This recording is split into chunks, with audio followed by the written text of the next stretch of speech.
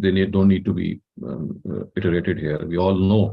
So the respect they should have is one in which we have to be in a situation ke, I always say this ke, our stance can be firm without our words being harsh. Our stance can be firm without our words being harsh. So I think this is one of the things that we have to teach our children.